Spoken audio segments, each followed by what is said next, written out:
သူ့ရဲ့ပထမမိန်းမအဲ့ဒီကောင်ကလေသူ့မိန်းမနဲ့ကလေးကိုပဲချစ်တာအခုနင်းကိုလာမေးနေတဲ့မိန်းမအဲ့ဒါနောက်မိန်းမတော်တဆမှားသွားလို့ယူလိုက်ရတာ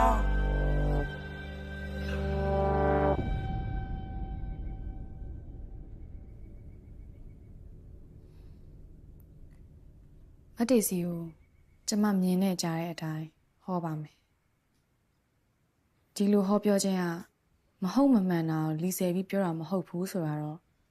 အရင်ဆုံးသိစေချင်ပါတယ်ကျမဟောတာမှန်မမှန်အောင်လဲကျမဟောပြီးရဲ့အချိန်မှာမတ်တေစီသွားပြီးစုံစမ်းကြည့်နိုင်ပါတယ်ပြောမှပြပြောစမ်းပါငါ့ကိုကြားပါမလဲဘသူနဲ့ရှိနေလဲကျမထပ်ပြီးတောင်းဆိုပါတယ်ကျမဟောသမျှပြောသမျှကိုအဆုံးထိနားထောင်မိပါဒေါသထွက်เสียရှိရင်လဲတီးခံပြီးတော့မျိုးတိတ်ထားပေးပါဒီနေရာက9ရက်သားသမီးကိုတစ်ဖက်တစ်လမ်းကနေကူညီပေးနေတဲ့နေရာပါဒေါသထွက်เสียနေရာမဟုတ်ပါဘူး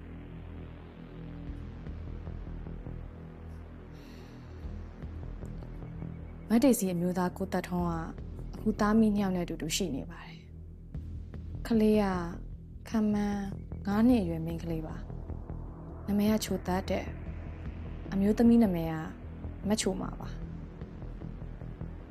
သူတို့ကနေလိုက်ပြောနေရပဲနေပြငါမပြောဘူးငါဒုတိယမိန်းမလည်းမဟုတ်ဖြစ်ချင်းဖြစ်ငါကပထမမိန်းမပဲဖြစ်ရမယ်ကျမကြိုပြောထားပြီးသားပါကျမမြင်သမျှကြားသမျှကိုဒီဆယ်ချင်းမရှိပြောတာပါလို့နေမြင်ရတဲ့ຢာတွေကငါမြင်ရမှာမဟုတ်တာအဲ့လိုမမြင်ရလို့ကျမစီမှာလာမေးတာမဟုတ်ဘူးလားဟုတ်တယ်လေ